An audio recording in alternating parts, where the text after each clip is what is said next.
Welcome back to Donald Discussion. I think this is the third episode since our coming back. And we're wearing different things now. You! Okay. Sorry. Yeah, why not? Yeah. It's fresh in my mind at the Hey, moment. we like Danhausen. Danhausen's great. I've noticed that a lot of people online don't like him very much, and I don't see why, because he's Because they've all been cursed and they're just frustrated. clearly. Yeah. I mean, to be honest with you, we already kind of touched on this, like, in one of the episodes, but, like, can we talk about, like, how much I just don't like wrestling fans online? Yeah. Like, so, for context, we are recording this on what is today? The 25th of April. Yeah. 5th, 6th, I can't read right now. 25th, yeah. 25th of April, right? So, WrestleMania was last weekend. Overall, I mean, how would you say you felt about it? That was WrestleMania 42. Yes. I liked it more than 41, admittedly, overall. But I think Night 2 was far better than Night 1 in a lot of aspects. But I think they did, I think Randy and Cody's match was better than Cody and Cena's match at the previous WrestleMania. Yeah.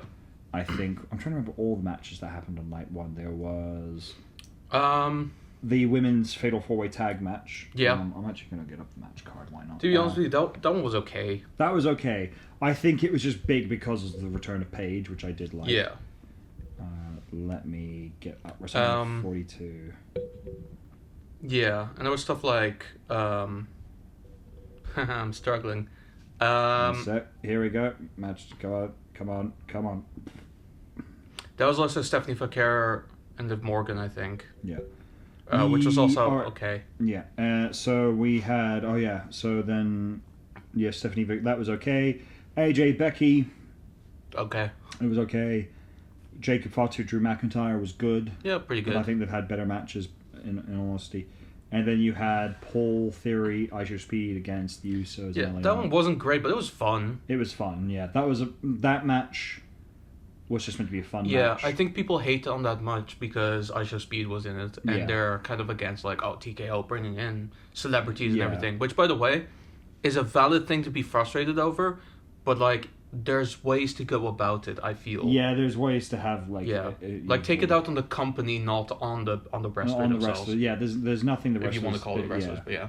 They're told what they're told to do, and that's kind of it. Yeah. And then we have Night 2. We had, I think the opening match was Obafemi versus Brock Lesnar, Which was great. It was a great match. Yeah, and also, stop saying that you want to see Brock Lesnar versus Gunther. It's not going to happen. Yeah. Enough, man. Leave the guy alone. Yeah, Brock has retired, and Yeah.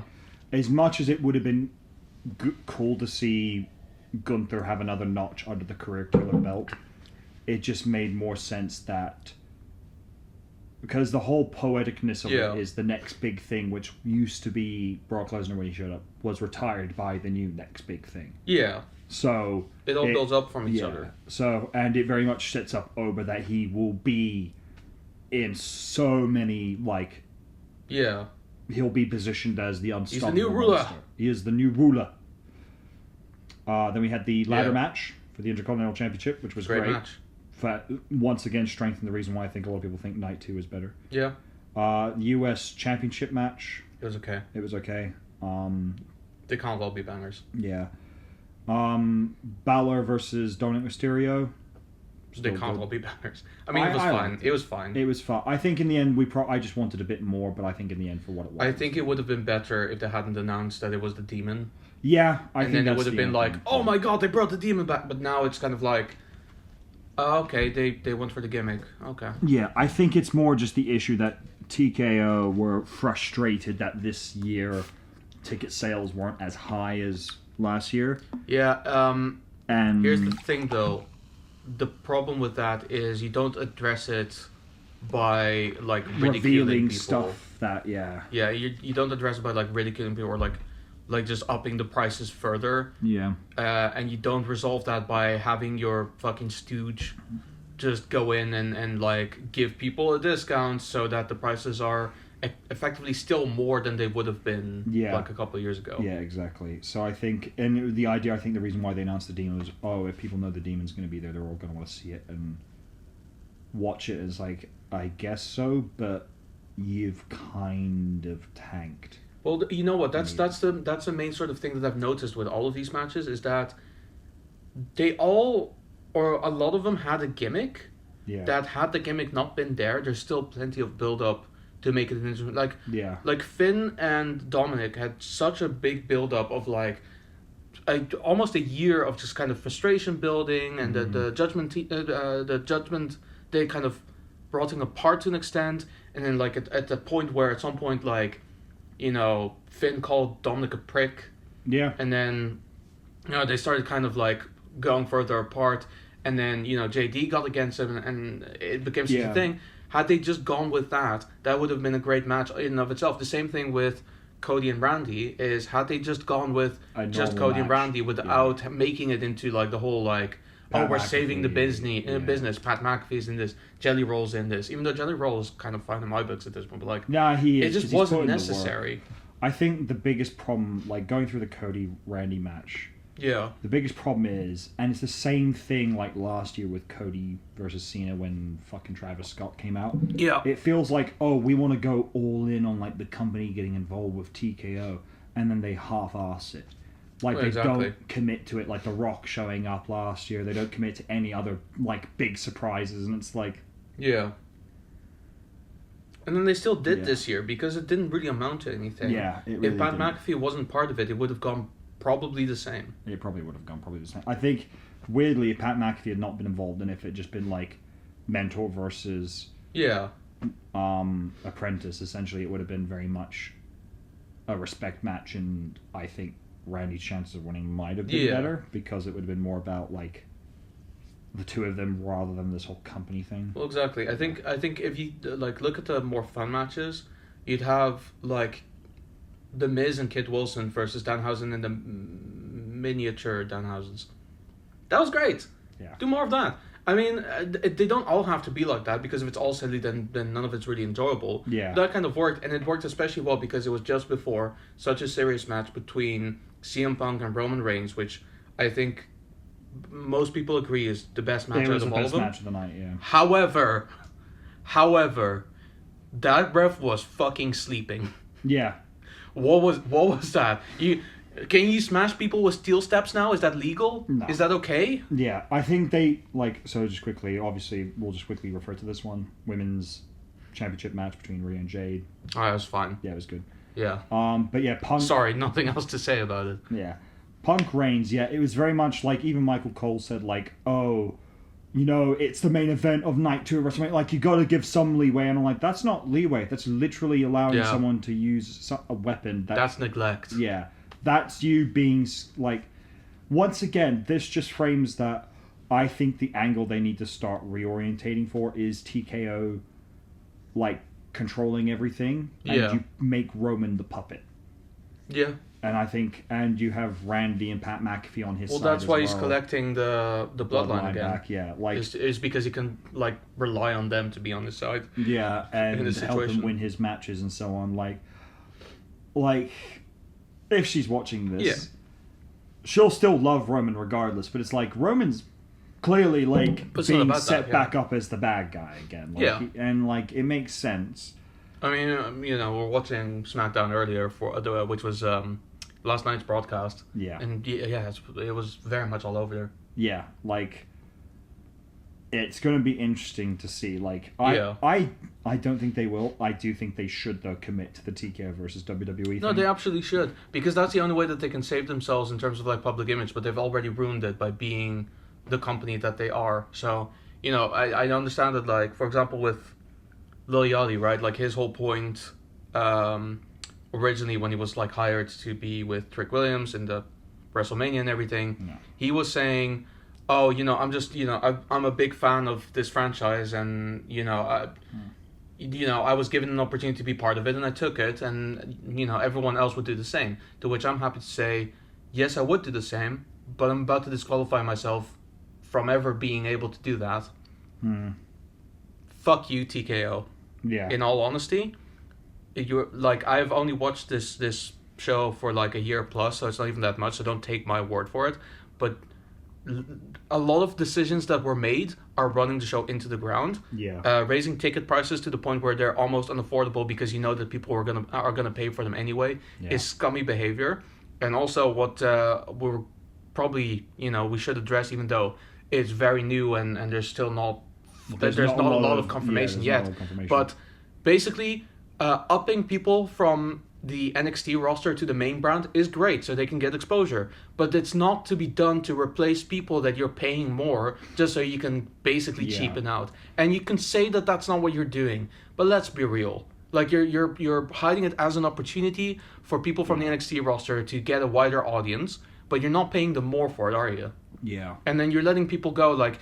And I'm only going to say the confirmations, but people like Alba Fire from the Secret Herverse, Zelina Vega and Aleister Black, Nikki Cross from the Wyatt Six, potentially the whole group. I think it's the whole group at this stage. And other people. Kairi Sane. Kairi Sane is not technically confirmed yet, as far as I'm aware, but she's one of the names that came up in the conversations, as are the Motor City Machine Guns, who have been kind of a big part of a lot of things ongoing recently.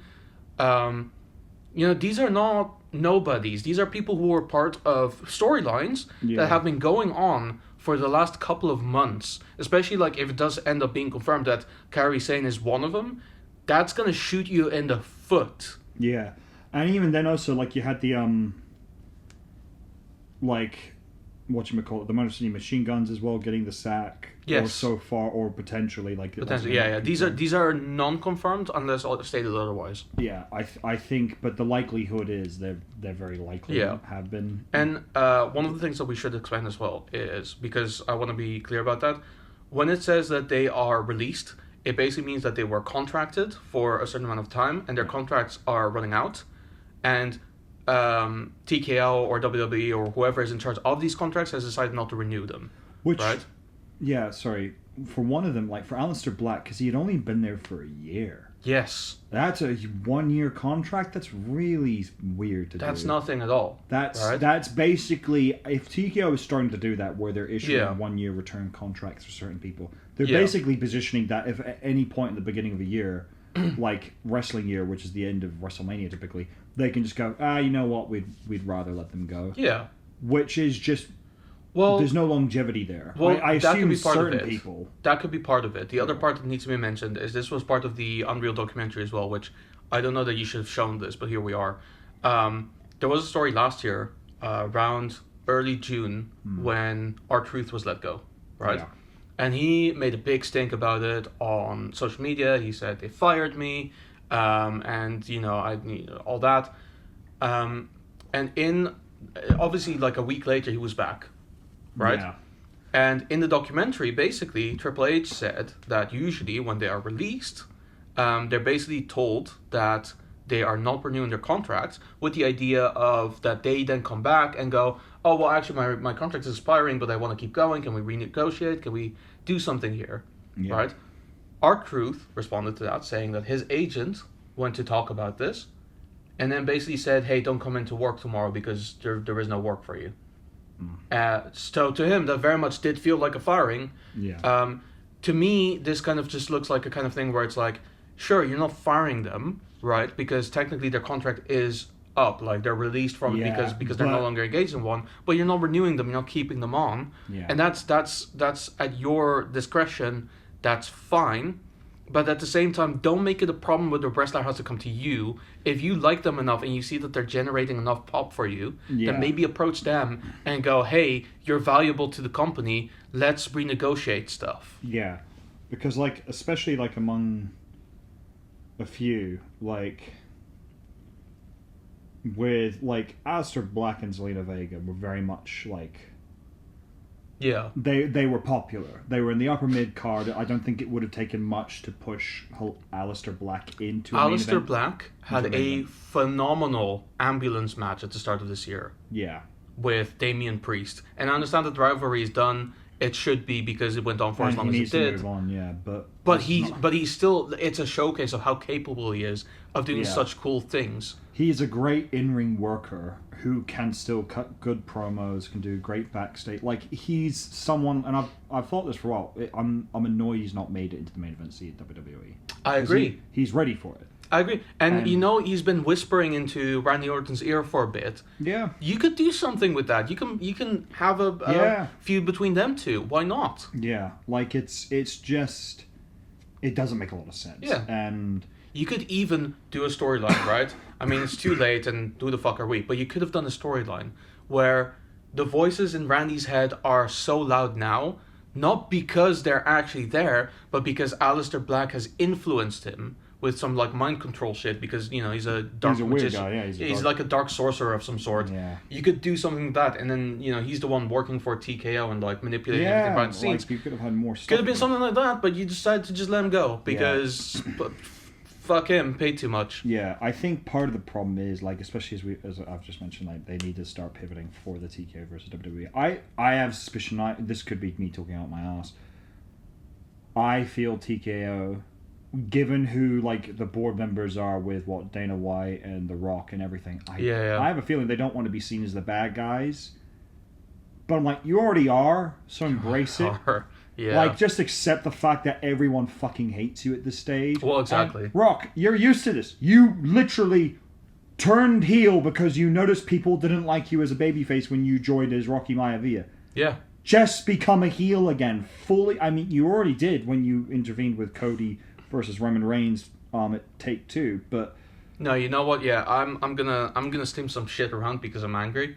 The Rock is not gonna turn heel. And I'm going to tell you why he won't turn heel, is because he's too chicken shit. He's written it in his contract that in pretty much everything that he plays these days, he has to be the hero in all the Hollywood stuff. That's great. You can do that. But this is different, right? This is your bread and butter. This is where you were raised. This is what made you so that you could go into Hollywood, and you're fucking shitting on it. I watched an interesting video recently about breaking down how Dave Bautista is the anti-Rock. In Hollywood, and I watched it, and it made like The Rock comes from wrestling royalty. Yes. So essentially, he got a lot of opportunities handed to him. He did. Dave Bautista came from nothing, lived on the hood, used to seeing dead bodies around. Yeah. Like really humble beginnings. Entered WWE when he was 30, not in his like early 20s like The Rock. Yeah. 30. Basically, he had missed the golden window to really hit like his full peak and prime and have a long run with that. And I think he won his first world title at like 36. Yeah. Or something like that. And I'm like, man, he had such a short time and he did so much with it. And then he went to Hollywood. He didn't mind playing characters that would lose fights. Didn't mind playing vulnerable people who were weak. Yeah. And he's had such a diverse acting range. Like, you look at, like, when he played Batista, his short 8-minute scene in Blade Runner 2049, which he was great, in. Yeah. He was Dune, awesome. He was great in Dune. Like, once again, not a leading role, but he's great in it. And he's shown that he can do so much. And, like, I think he's... I keep seeing the fan castings of him as Hugo Strange, and I initially was not for it, but now I can see it. I've come around to it going, no. Yeah, because he's got the range. I'll tell you this though, but the problem with The Rock in that regard is because he was the bad guy. Look at Doom, right? He turned bad in Doom. Look at Scorpion. Look at the second Mummy film. He was the antagonist in the end because he was a CG creature, and that was fine.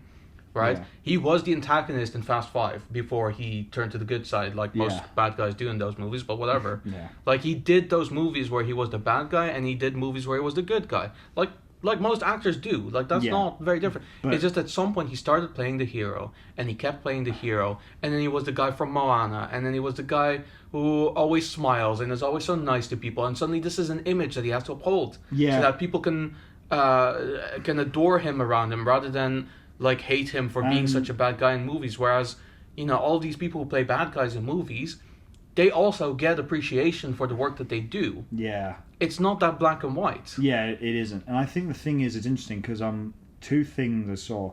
The Rock is essentially now, from what people are gathering, is pivoted in Hollywood because of the Smashing Machine. Right. Because he's like, he plays a very vulnerable guy in that who, like that person in real life. And I'm sure he does a good job.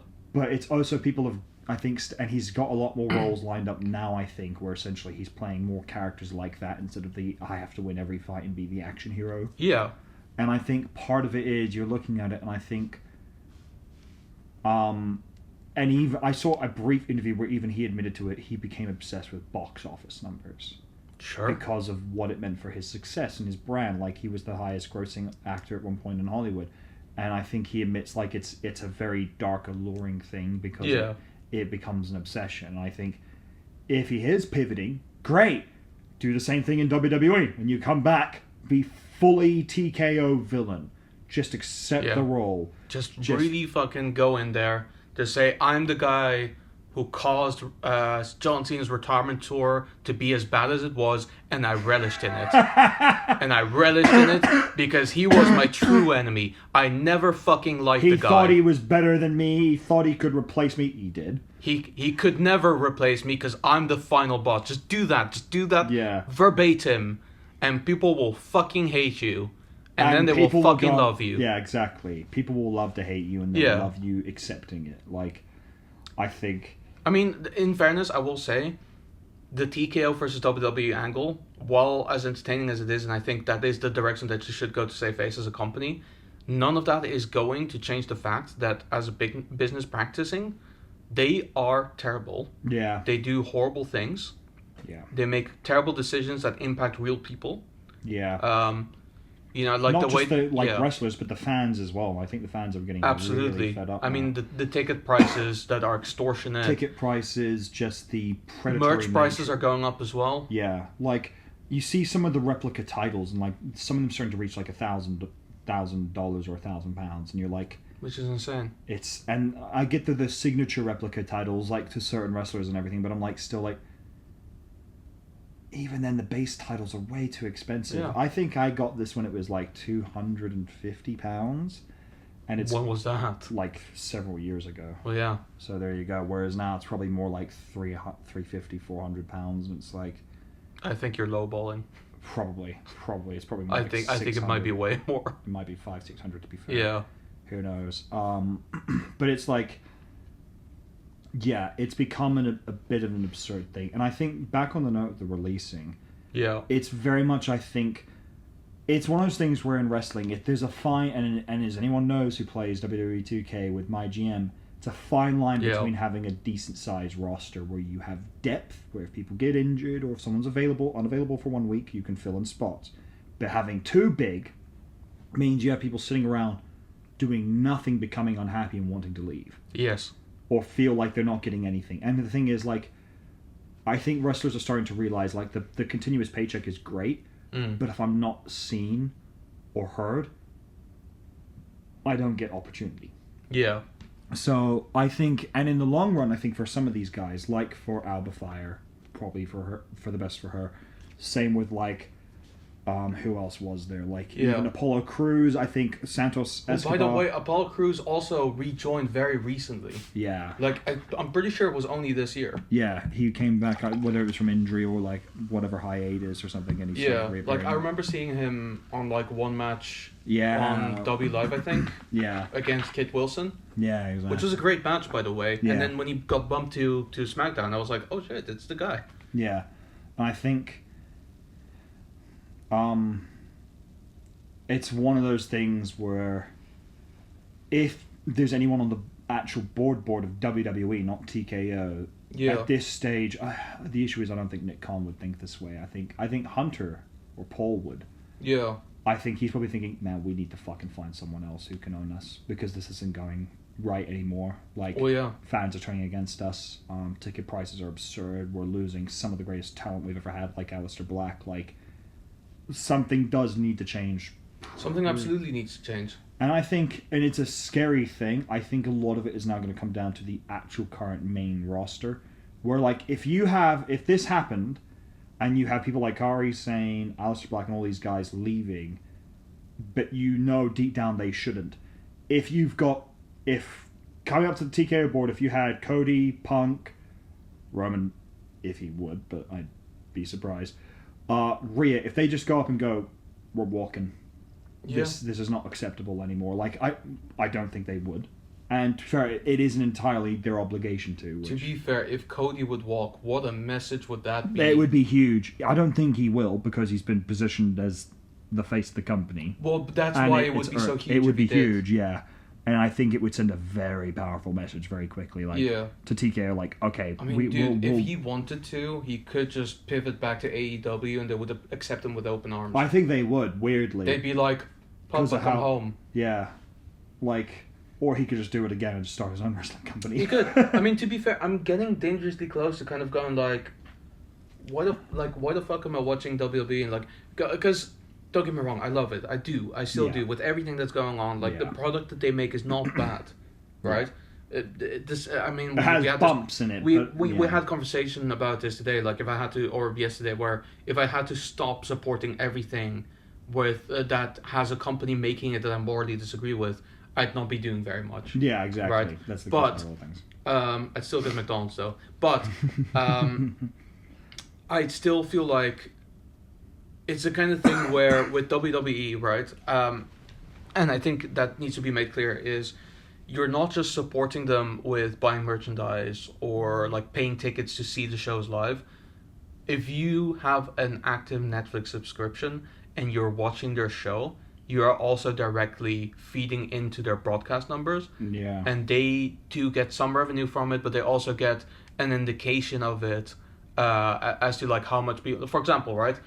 Let's say they have the first broadcast ever, and there's like 200 people who watched it, and then 150 reviews of them are 1 star out of 5, saying this is garbage, this fucking sucks, this is awful.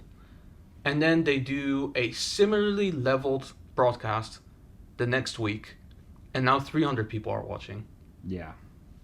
That gives them an indication that they must be doing something right, because the reviews can be whatever they want, but people still tune in. Yeah, people and still that's tuning where in. That's where they're the generating sort of word of mouth comes from. So because of that, by watching WWE, you're technically supporting them in whatever decision they make as a business, which is a very extreme thing to say, but at the same time I strongly believe in, which is why at some point it's going to get to that point where even if the product is very good, there's going to have to be a moral decision whether you want to support the product and the people working for it, or if you want to support the company or want to stop all that and pivot to something that is a little bit more for the people, like AEW or like smaller house shows that happen in your area. So, yeah, because I think that's the thing is, AEW, like the thing is, WWE is in a very dangerous place, admittedly. I don't think they fully realize it, that there is an alternative. There is. Being AEW. And I think the problem is AEW has shown they're willing to do things WWE is not like have a big pay-per-view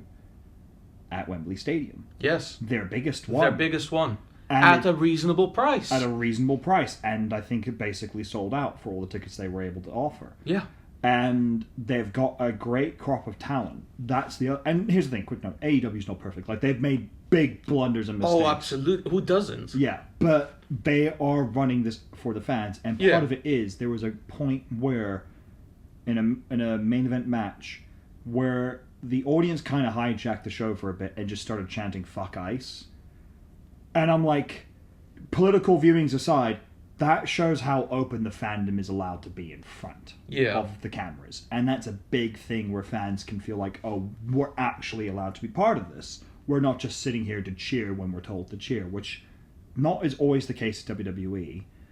But as much as I'm annoyed occasionally with the what chants, they do them at the worst times. I think they were doing it recently on Monday Night Raw to someone. I was like, what's this about? Why are we doing what chants here? I think it was to CM Punk, actually. It was. And so I wanted to mention that. That was fucked up. For context, CM Punk started his promo by mentioning the people who were on his jacket going into WrestleMania, which are all the people who he worked with, like people who worked behind the scenes at WWE with him that passed away over the last couple of months, years, whatever it was. And as he was listing these people in the crowd were like, what? Yeah. That's fucking disrespectful. It is. It's disgusting behavior from fans. And in the end, I'm like, where were these whats when Pat McAfee was cutting promos? Right?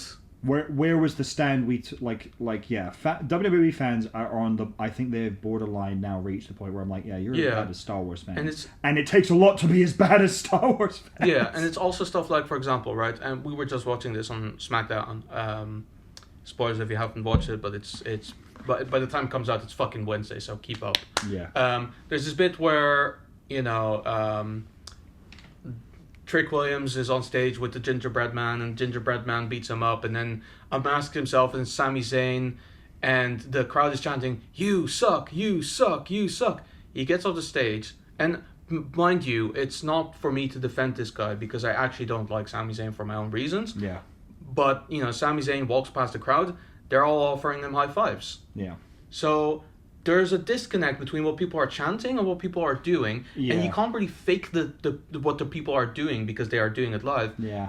But you can artificially pump audio of the crowd chanting whatever you want them to chant. Yeah. And it can be a little bit damning when their mouths aren't moving either. Yeah, exactly. So, like, it's one of those things where, like,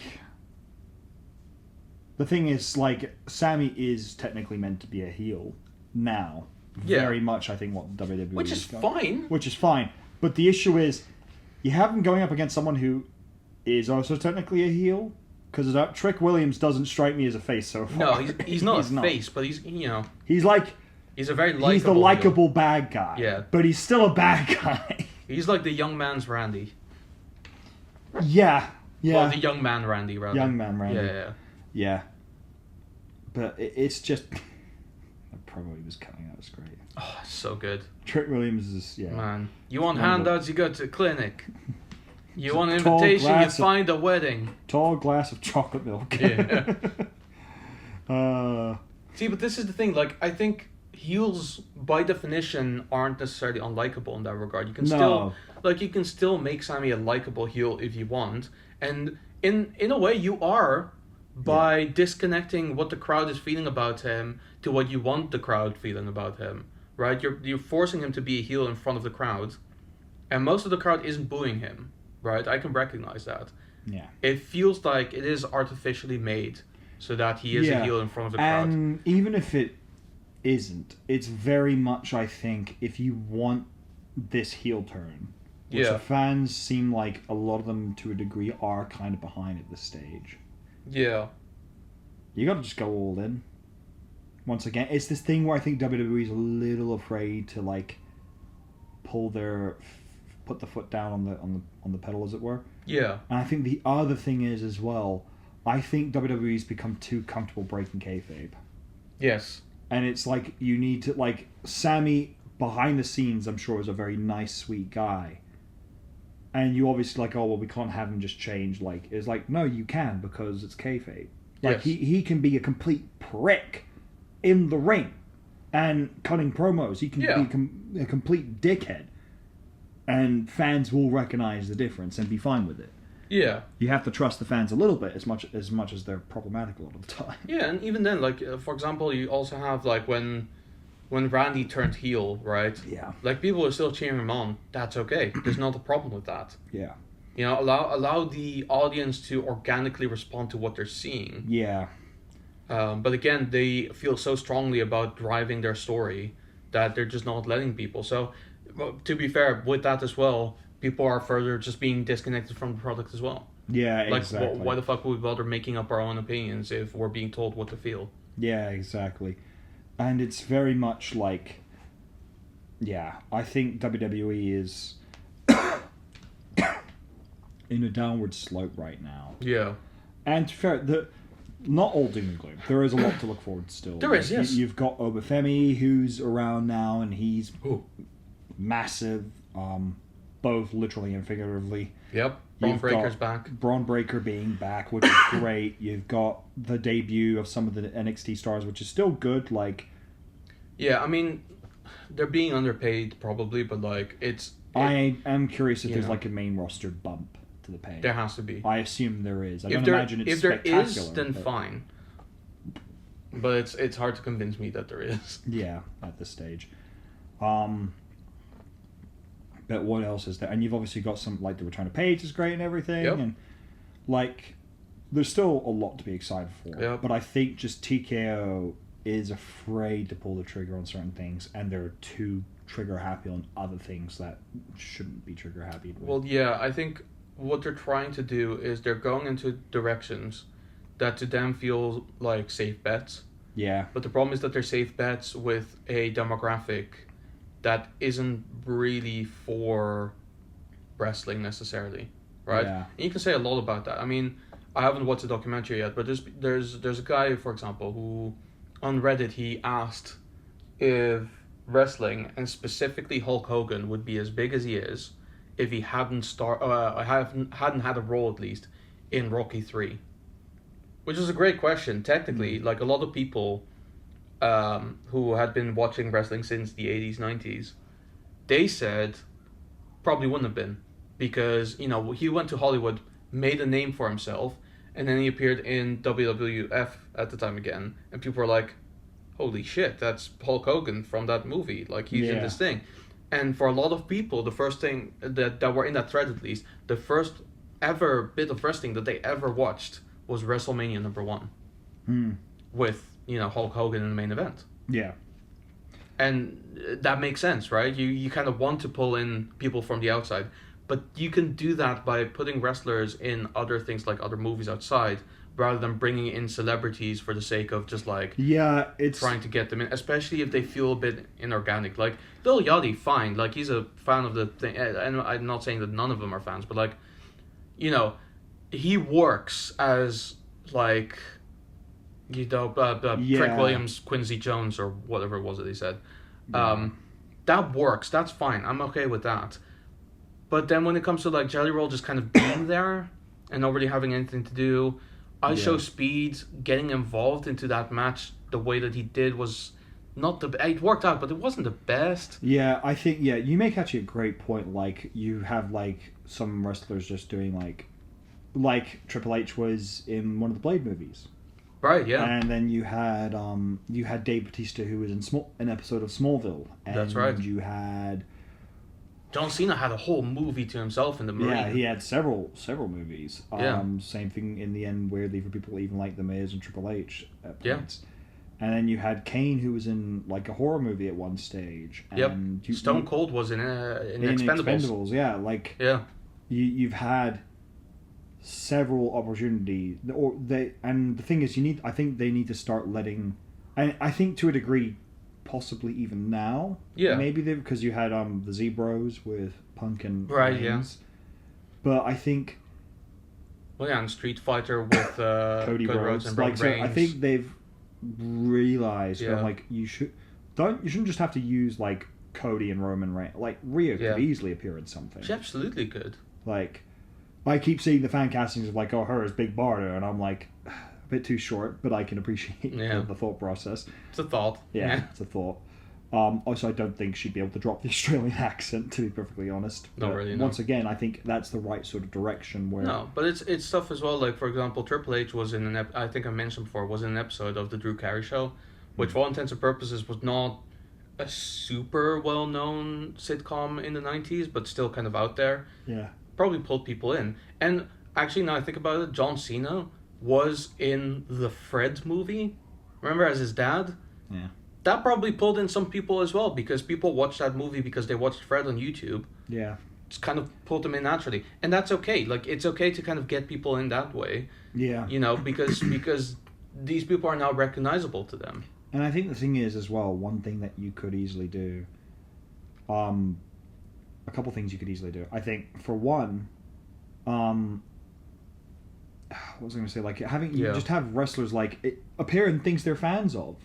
Like, if the opportunity is there, like, let's say if someone is, let's say, a Sonic fan, if you could just, like, go to, like, I think Paramount, and just be like, hey, fucking Xavier Wood is a fan, could he be, like, one of Eggman's henchmen for a scene? That would be awesome. That would be so great. That would be love so that. fun. He'd totally do it, too. Yeah, he would as well. And, like, other ones, like, you could have, like, Punk's a huge, like, comic book fan. Like, hey, could he be, like, some goon in The Punisher who gets fucking creamed? To be honest with you, at this rate, he could just be an alt-universe Punisher as well. That's true, actually. And it would really look so cool. He would. He would easily fit the part. And, like, I think she already did this or is going to do it. But Liv Morgan is a huge horror fan. She could be in a horror movie. Yeah. I think she already was. Yeah. She was, actually. Yeah, she filmed it recently, yeah. Yeah. I don't remember what it was. Stuff like that. Alexa Bliss is 2. Yeah. Put them both in an Alien movie and have like them become like the fucking face hug. That would be great. Yeah. All right. That way I don't have to hear fucking Liv Morgan's obnoxious voice. You will. You will. She'll probably be screaming. Even the face will be like, oh god, I feel ugly doing this. Yeah, but like this is it. It's like they could have these opportunities, and that'd be great, rather than like inorganically trying to bring in celebrities and force them into angles that maybe don't work, like you did with Travis Scott, and it felt wrong. It doesn't really work. I think, to be fair, since the Travis Scott incident, they've handled the celebrities better now, but I'm still like, But the problem is like they gear them up for WrestleMania. Or SummerSlam typically, and I'm like, I get it. The two biggest pay-per-views of the year, you want them to sell well. Yeah. But you kind of then forget, like, it's the same sort of dilemma, and this is not a celebrity case, but this is still a case where I think it's accurate. When you had Liv returning at Survivor Series and Dom and Cena's match, it was then not about the match, it was about her return. Yeah, which and was bad. And it detracts from the match. Which, yeah. And I'm like, yeah, you need to start, like... I think trusting the superpower stardom that and the thing is, they are becoming more and more popular. Yeah, wrestlers are becoming more and more famous and celebrity like Cody's quite famous now, I'd argue. Yeah, Same with Roman Reigns, like, and going further in, like, if you give them more opportunities in Hollywood or so on. Like, I saw one recently. I was like, I laughed at it and I thought it won't happen, but it'd be really funny if it did. If Jason Momoa was the next Aquaman. Not Jason Momoa, Roman Reigns, and I'm like... Man, you know that guy who played Aquaman? He should be Aquaman. Yeah, hey, look, they're both basically the same person. Yeah, I mean, to be fair, I feel like Roman Reigns definitely has a role for him in the DC universe. Like, I could see it, totally. Yeah. He could be Black Adam. Conduct! Acknowledge me. You know what? Yeah, I've convinced myself. Yeah, I'm convinced. Yeah. I would love that. Anyway, I think because we've got 20 minutes left, and there's other things that I want to just kind of cross through as well. Just quickly. Yeah. Like, it'd be great if at some point. It's not going to happen now, I think, because they've filmed pretty much the whole series. But like, if there's a point where he's standing in front of the mirror and just going, well, the people love me, and it's just Homelander, but in the reflection, it's Cody Rhodes. And he's like, look, what do you want to talk about? He's like, I just told you. Man. With that partial segue, just want to make it clear again, we don't hate WWE, but TKO could be doing more with it. Just to, TKO could be doing a much better job. They could be caring more about both the wrestlers and the audience. Now that that's out of the way, I do want to talk about this. This is what I want to talk about. Let me talk to you. Okay. Last Wednesday was the final episode of the latest season of Invincible. Yes. I think we do have to kind of touch on that as well. Yeah. Thoughts about the overall season? I thought it was good. Okay. I need to rewatch the other seasons to see how it compares, which just takes a long time because they're all like an hour long and about 8 episodes each. But I liked it a lot. I love the memes that have started because I like the memes where it's the Deep saying, "Look, Homelander, I'm not a traitor." like you can check, and it's like memes of like, "See, Thrag, I didn't think you were a fraud. You can check my phone." And I'm like, I was one of those people, Thrag. I knew you were a menace.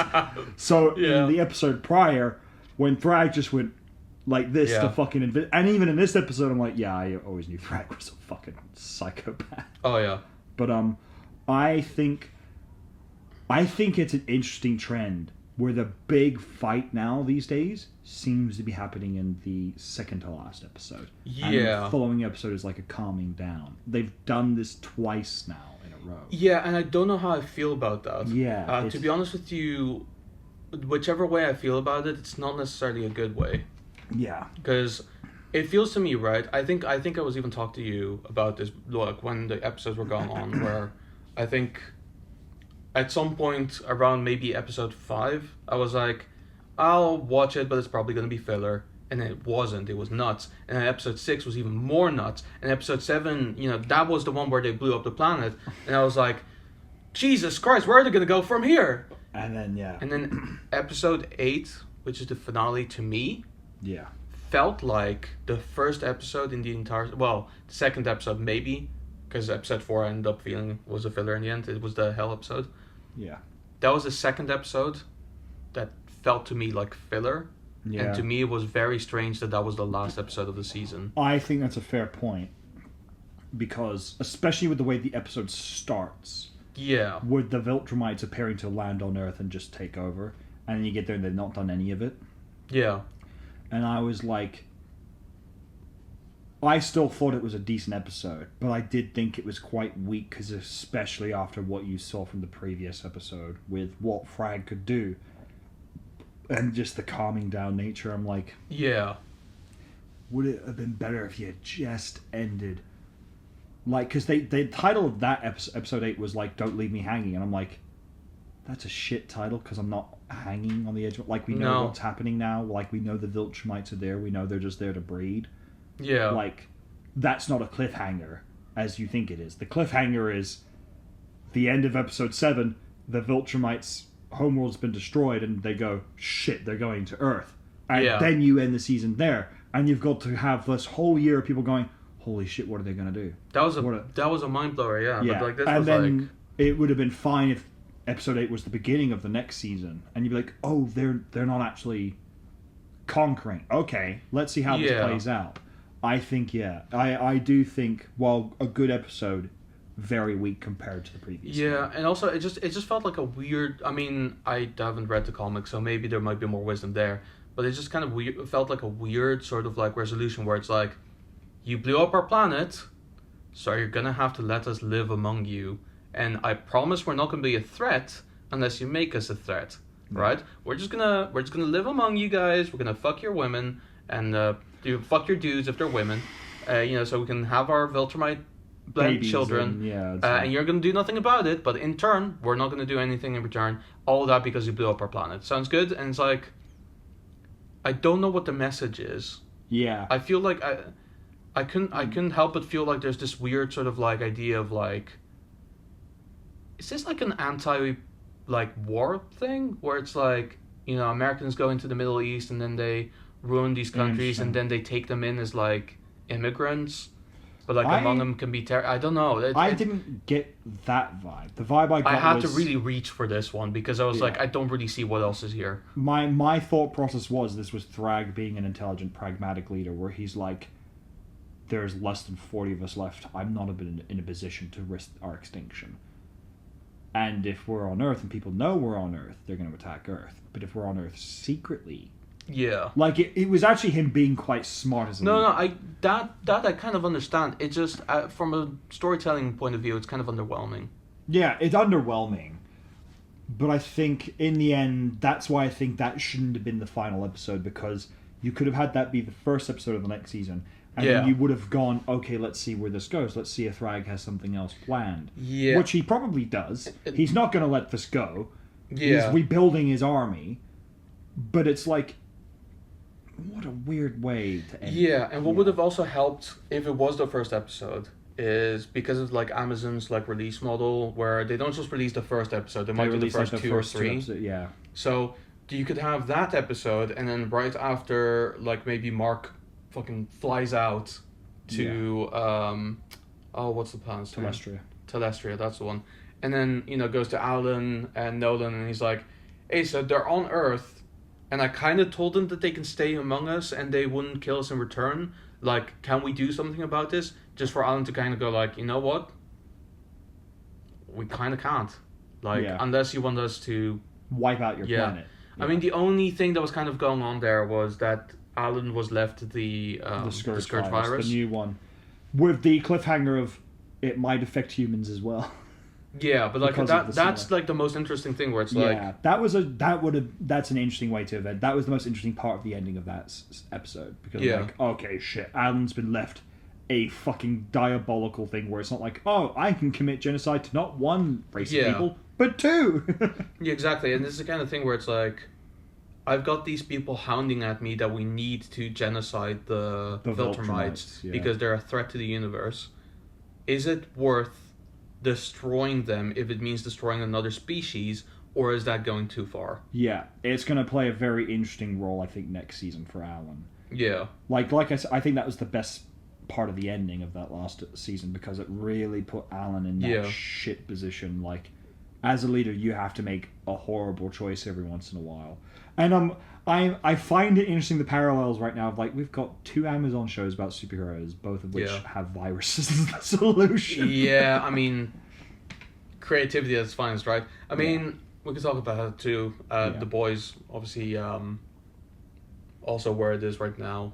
I have no idea how it's going to go. I don't know either, and that I did read the comic of, and it's it's off script. Yeah, it's completely different, and which is great. Yeah, because it basically means you can't read ahead. Because I know how some of the Invincible stuff goes because I've read bits and pieces of Invincible. Yeah. But I'm like with the Boys, it's like you fuck if I know what happens. I mean the last episode, right? I know that. Yeah.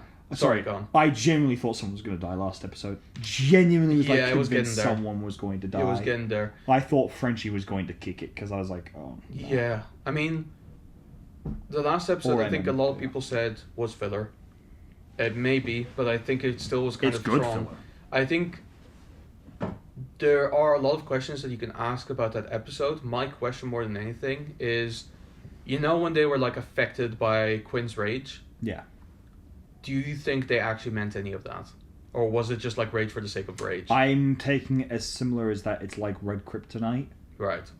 From Smallville, where it's like it takes away inhibitions and it makes you say the things you shouldn't say, but are there. Right. But are the possible worst thoughts or feelings you have. I think to a degree it's very true. Because like everything Huey said, not an unfair thing. Like I was like, you know what, you've got a lot of points here. He said what we're all thinking. Yeah, he said what we were all thinking. Like Annie does make things about herself all the time. And Butcher is just father of the year material. Oh yeah. Like Huey wasn't wrong about a single point. Yeah. MM being so obsessed with just killing, slowly becoming Butcher-like to a degree, and that was quite an interesting way to go about it, and I wasn't completely against it because I thought it did highlight that MM does have a dark streak to him. Well, of course. Kimiko was an interesting one. I wasn't like, didn't think it was what her thought process was terrible. I was like, oh, this is interesting, that way of thinking. And then you had it was hard just random. It was hard for me to tell if Soldier Boy was affected by it. No, he was. Because I think Homelander was, because of the things Homelander was also saying.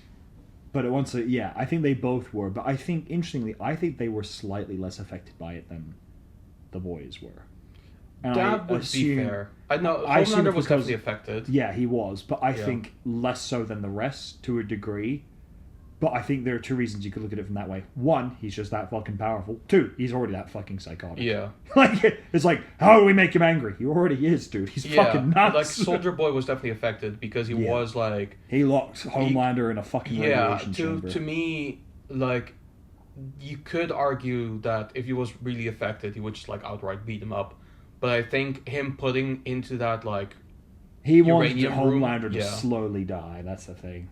Well, I don't think it would have killed him. No. It is very much the kind of thing where it's like, I'm going to put you in here, I'm going to humble you real quick, and you shut the fuck up about me because you don't know the first thing about me. Yeah. Even though what Homelander said was kind of true about him. Yeah, exactly. It was kind of true. Yeah, which was actually kind of an interesting revelation as well, if we hadn't had it revealed before, where, he was kind of a nobody, and then,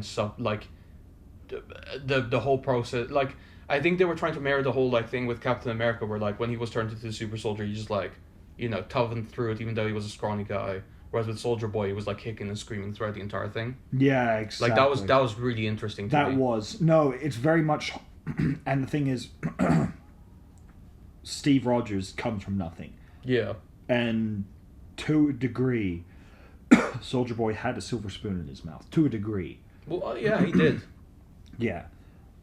So it's a really interesting parallel in that regard between Soldier Boy and Captain America in that regard. It's a really good one as well. Yeah. But I'm curious to see where Soldier Boy stands now, because I think that whole thing made him rethink things. Yeah. Like the fact that he was willing to just let fucking Homelander kill him said a lot about what happened to him there. I was like, wow. You were so fucking haunted by all of this, you were willing to die. Yeah. After all of it, so that was pretty. Knowing that he probably wouldn't. Yeah, exactly. Yeah. Yeah, exactly. So, I'll be curious. I'm not convinced yet, but I wouldn't be surprised if Soldier Boy turns against Homelander properly. He would, but he wouldn't turn to be in favor of the boys. No, I think it's very much if he kills. I don't think it would be outright because he wants to take over the Seven now. I think that was his initial idea, but I think now it's more Homelander's got to go because he's just a fucking psycho. Yeah. I think that will be his view, where it's like, you're a problem like I was, but now I can see you are. Yeah. And you need to go. And I'll be interested to see how that fight goes again. And I'll be interested to see where Ryan pops up as well again. Yeah, for sure. But yeah, there's definitely a lot there. Yeah. I will say, I did like what Annie was doing with her family. I thought that was quite interesting. Yeah. Yeah. Well, her dad's family more than anything. Her dad, the now extended family, yeah. Yeah, I mean, a story like that had to happen at some point. Yeah, but, like, exactly. Yeah, no, it's interesting to see that, and to be fair, it's good to see like the sort of like genetic sort of because their dad is also kind of a rebel and everything, and he's like, no, I'm proud of you for what you're doing. Yeah, I think it's really, and it's interesting because the other cops showing up, and it really shows that even the police are not happy with what they're doing, but they feel like they've got no choice. And it was great to see, because I'm sure people would have thought, why is everyone okay with this? It's like, well, they're not. Yeah. But there are people disappearing. This is literally Nazi Germany right now. Exactly. As they were forming, like, people, your next door neighbor says something they shouldn't say, and then exactly. vanished. Like, it really is quite telling. And then brought to camps. Exactly. They're all being brought to camps, and like, it's a very interesting, and to a degree, the US hasn't fully gone down this route yet in real life, thankfully, but you can kind of see some of the parallels, like with immigrants being taken and people who are actual US citizens also being taken. Yeah. And then, like, killings of certain people as well, and it's not reached the boys' degree, but I think the boys are showing, if we let it get out of hand, it could go this way. Yeah. So it's important for people to still keep speaking up against it. And I'm like, yeah, it is. Yeah, 100%. exactly. This is how tyrants gain more power, when people become afraid to speak out. Yeah, no, exactly. Yeah. No, I'm looking forward to see where it all goes to. I think one of the things that does need to be said is, I think this episode did kind of go to very clearly prove that people are stupid for saying the clone arc from the comics is coming back, because that's not happening. Yeah, it's not. Yeah, stupid. Yeah, I'm slowly but surely reaffirming myself that people online are just stupid. Yeah, wrestling fans, The Boys fans.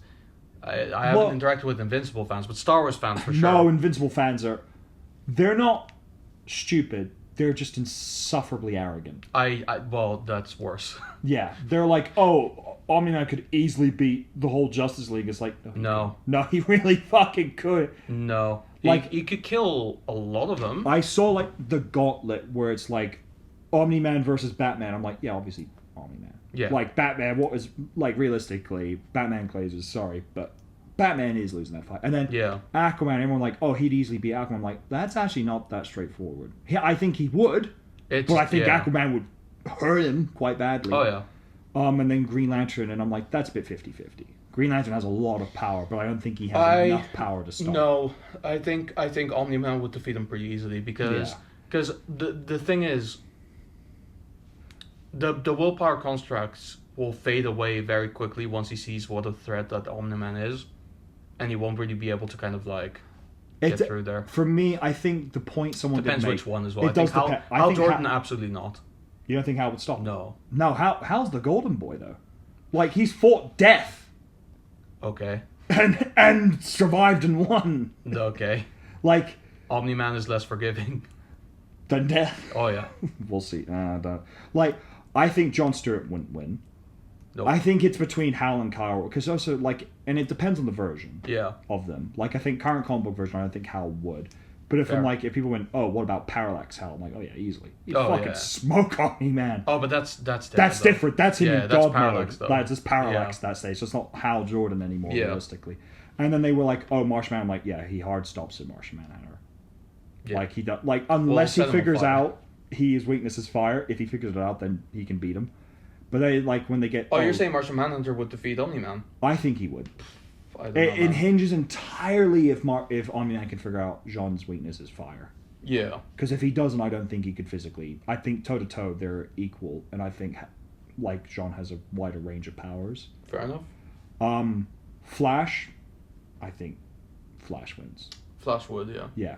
Barry or Wally. It wouldn't be easy, but yes. It wouldn't be. I think if it were Wally, it'd be a little easier. Because Wally's just now that much more powerful. Yeah.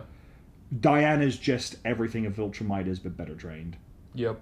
Because she's taught to fight gods, whereas they're taught to fight lesser Yep. creatures and each other, admittedly. But it's like, nah, she's gone toe to toe with beings like Darkseid alone and still held. Yeah. Them. And then as you get to the Blueprint himself, I'm like, there's no way. No. There's no way you could take like DCU, Zack Snyderverse like ones, yeah, sure, but they're extremely depowered compared to the comic book counterpart. Yeah, they also have no idea how to actually fight. Yeah, but comic book Superman has got like decades of experience. Yeah. And like it, depending on the versions, is like if I think, and I always stress this with people, like you guys don't realize you need to specify which versions of these because like if you just mention generic Superman and allow Superman fans to pick, I'm picking pre-Crisis Superman who fucking just looks at Omni-Man and goes, I'm not bothered, and just walks off. Yeah, like it's not much. interesting to him. Having said that, right, with the we can go a little over. Let's give a couple more minutes. Yeah. Just to finish this thought. That's Omni-Man. Yeah. Thrag. I think Thrag would get all the way to Superman.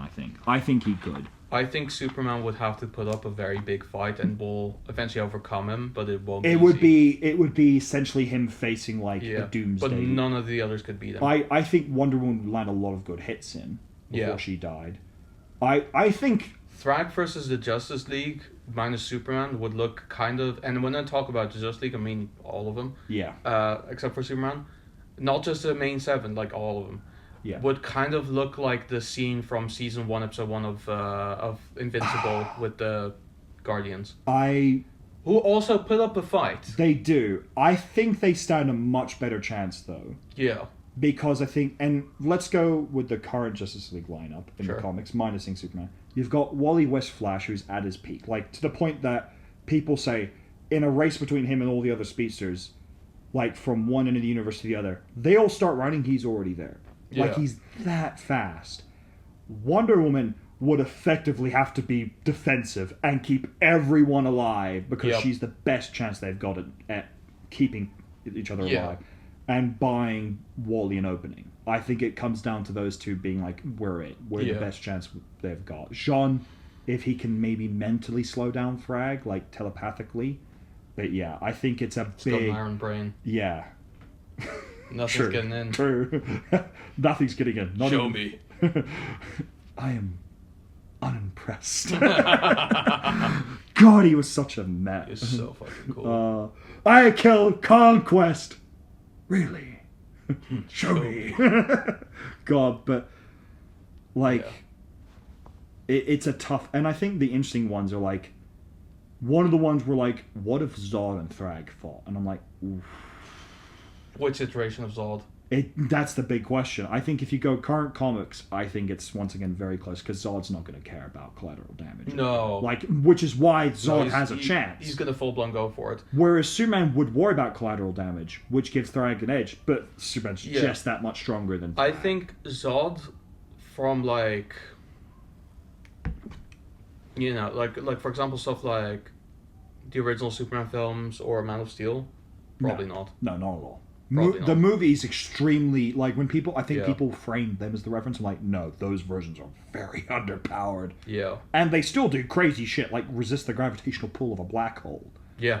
But they're still pretty, like, underwhelming. They're underwhelming, yeah. Having said that, David Cornsweet might prove me wrong, because he's only had one film so far. So there's plenty of chances down the road for him to prove that he is the strongest Superman on screen. Having said that, I think the only live-action Superman who would stand a chance is Tyler Hoechlin. Interesting. Because the feats he has in his series are incredible. Okay. The fact that two Earths are basically... And he punches them so hard. Boom, shuts fair them enough. apart. I still need to watch Slight season spoiler, 2. but... Not a huge I was one. gonna say Nicolas Cage. That as well. 'Cause, But Nicolas yeah, Cage alone. he fought Just a as giant Nicolas Cage. spider, man. Yeah. And he's Spider Noir as well, so you know It's he's got true, the yeah, detective and I'm grade. looking forward to that too. I don't remember when it's coming out, but But oh yeah. man, excited. Anyway, we should seek to wrap it up. Yeah. But hey, thanks again for watching / listening, probably listening and keeping this in the background. Yeah. Why not? It's a good time anyway. We'll see you in the next one. Take care. Take care.